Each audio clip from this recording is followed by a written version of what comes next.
मिसळ आणि vada usal with Dhananjay Jadhav.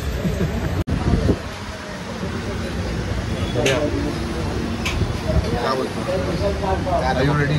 Ready. I'm always ready. चल मग खाऊन मला रिव्ह्यू दे तुझा. मग खाऊन सांग कसं.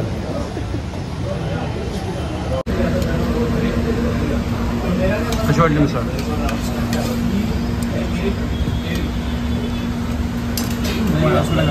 हा वडा उसळ खाल्ली मी.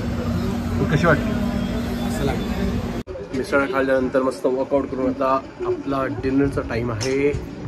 स्वादिष्ट जेवण डिनरसाठी, स्वादिष्ट देसी आपलं जेवण मस्त. मम्मी इथे रेडी बिग बॉससाठी. बिग बॉस आता लागणार. मम्मी आजच्या बिग बॉससाठी तू एक्सायटेड आहेस का? इथे बघून बोल जरा काहीतरी. पत्रकार परिषद आहे ना. येस, पत्रकार परिषद of big boss. She is really excited. माझ्या सिस्टरने केलेली ही मस्त बटाट्याची भाजी दिसते का? येस, खूप चविष्टर दिसते.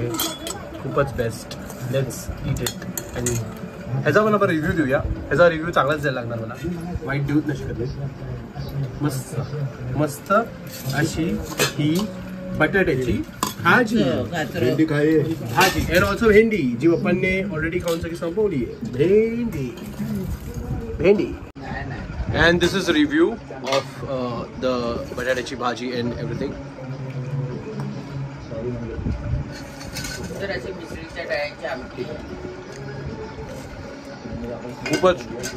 खूपच बेस्ट आहे. चविष्टर अशी ही भाजी. तुम्ही बनवा आणि ट्राय करा. ह्याची रेसिपी सिक्रेटच राहणार आहे. स्वतः फिगर आउट करा. आणि जेवण इनकम्प्लीट असतं विदाउट द तूप, देसी घी. औ ये आपल्याला धावायचं नाही माहिती. इथे जर ती स्पर्धा आहे ना, तर 100 मीटर धावण्याच्या स्पर्धेमध्ये मी पोचेन की नाही माहित नाही, पण याला धावू द्यायचं नाहीये, पण याला अडवायचं. काय वाटतं? हे आपण बाहेरच्या जगात करत नाही. त्याच्यामुळे ते इथे त्याचा अभ्यास करून मी सध्या फक्त मागच्या आठवड्यातली चूक पुढच्या आठवड्यात रिपीट नाही झाली पाहिजे याच्यावरती काम करते.